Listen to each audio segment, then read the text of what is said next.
नमस्कार दोस्तों, कैसे हैं आप सभी लोग। तो मैं आ गया हूं एक नया लेटेस्ट अपडेट और एक नई वीडियो लेकर आप सबके बीच। तो दोस्तों सोचिए जरा, अगर किसी देश के पास दुनिया का सबसे बड़ा खजाना हो लेकिन वो देश फिर भी गरीब बना रहे और दुनिया की सबसे बड़ी ताकत उस खजाने पर सालों से नजर लगाए बैठी हो, तो क्या एक दिन हमला सिर्फ एक संयोग होगा या एक बहुत पुरानी योजना का आखिरी कदम।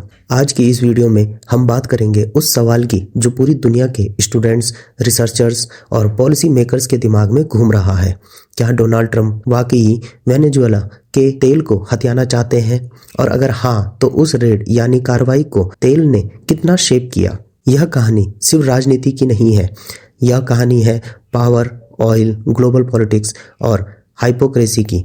इसीलिए वीडियो को अंत तक जरूर देखिए, क्योंकि आखिर में आपको समझ आएगा कि दुनिया के ज़्यादातर युद्ध असल में क्यों लड़े जाते हैं। वेनेजुएला दक्षिण अमेरिका का एक ऐसा देश है जिसे कभी लैटिन अमेरिका का सबसे अमीर देश माना जाता था, लेकिन आज वही देश आर्थिक तबाही, महंगाई, बेरोजगारी और राजनीतिक अस्थिरता का प्रतीक बन चुका है।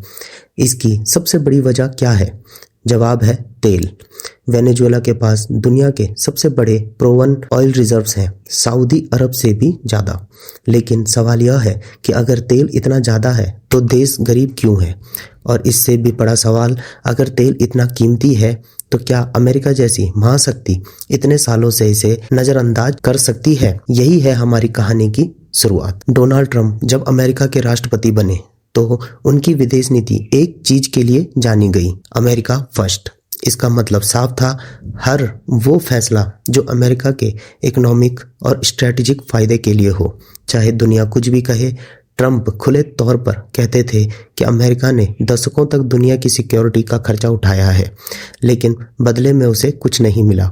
अब सवाल उठता है, जब ट्रंप की नज़र वैल्यू पर थी तो वेनेजुएला जैसा तेल से भरा देश उनकी नज़र में कैसे नहीं आया? सच यह है कि ट्रंप के सत्ता में आने से पहले भी अमेरिका और वेनेजुएला के रिश्ते अच्छे नहीं थे, लेकिन ट्रंप के दौर में ये रिश्ते खुली दुश्मनी में बदल गए। वेनेजुएला में राष्ट्रपति निकोलस मादुरो की सरकार अमेरिका को कभी पसंद नहीं आई। अमेरिका का आरोप रहा है कि मादुरो अथॉरिटेरियन है, चुनावों में गड़बड़ी करते हैं, ह्यूमन राइट्स का उल्लंघन करते हैं और ड्रग तस्करी को बढ़ावा देते हैं। यह सारे आरोप सुनने में बहुत गंभीर लगते हैं, लेकिन स्टूडेंट्स को यहाँ एक सवाल जरूर पूछना चाहिए, क्या दुनिया में बाकी अथॉरिटेरियन देशों के साथ भी अमेरिका का रवैया ऐसा ही है, या फिर वेनेजुएला के मामले में कुछ अलग है? यही सवाल हमें तेल तक ले जाता है। डोनाल्ड ट्रंप कई बार सार्वजनिक मंचों पर यह कह चुके हैं कि वेनेजुएला गलत लोगों के हाथों में गया हुआ देश है।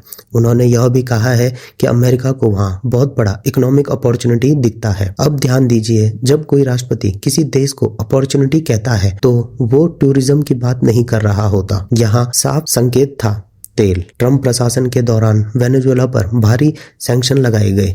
अमेरिका ने वेनेजुएला की सरकार तेल कंपनी को ग्लोबल मार्केट से लगभग काट दिया। इसका नतीजा यह हुआ कि वेनेजुएला की इकोनॉमी और ज़्यादा टूट गई। लेकिन यहीं से एक और सवाल पैदा होता है, अगर मकसद सिर्फ लोकतंत्र और ह्यूमन राइट्स था तो सैंक्शन का बोझ आम जनता पर क्यों पड़ा? अब आते हैं उस रेड या कार्रवाई की बात पर, जिसके बारे में कहा जा रहा है कि इसे तेल ने शेप किया। जब भी किसी देश में अमेरिका मिलिट्री या कन्वर्ट एक्शन करता है तो उसके पीछे एक ऑफिशियल नैरेटिव दिया जाता है, जैसे नेशनल सिक्योरिटी, ड्रग्स, टेररिज्म या डेमोक्रेसी। लेकिन हिस्ट्री बताती है कि मिडिल ईस्ट से लेकर लैटिन अमेरिका तक जहाँ जहाँ तेल या नेचुरल रिसोर्सेज रहे हैं वहाँ अमेरिका की इन्वॉल्वमेंट ज़्यादा रही है। इराक इसका सबसे बड़ा उदाहरण है। वहाँ भी कहा गया वेपन्स ऑफ मास डिस्ट्रक्शन, लेकिन अंत में निकला क्या? तेल। वेनेजुएला के मामले में भी पैटर्न बहुत अलग नहीं दिखता। ट्रंप के समय में बार बार यह कहा गया कि मादुरो रिगेम को हटाना जरूरी है। अमेरिका ने अपोजिशन लीडर को समर्थन दिया, इकोनॉमिक प्रेशर बढ़ाया और इंटरनेशनल मंचों पर वेनेजुएला को आइसोलेट किया।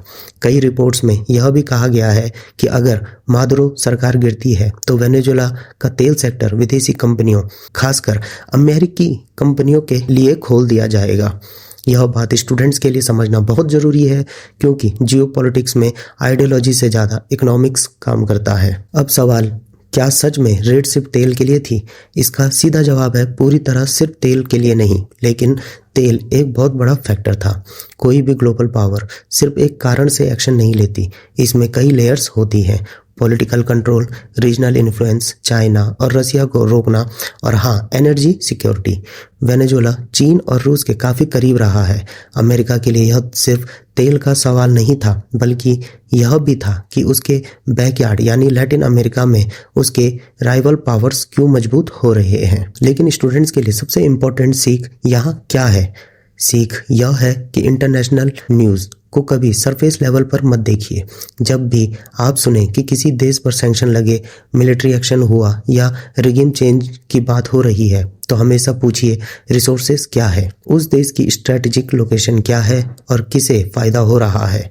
वेनेजुएला का केस स्टडी हमें सिखाता है कि मॉडर्न वर्ल्ड में युद्ध सिर्फ गन से नहीं लड़े जाते, बल्कि इकोनॉमी, मीडिया और डिप्लोमेसी में भी लड़े जाते हैं। अगर ट्रम्प की स्टेटमेंट्स और पॉलिसीज़ को ध्यान से देखें तो साफ दिखता है कि वेनेजुएला के तेल ने उनकी सोच को प्रभावित किया।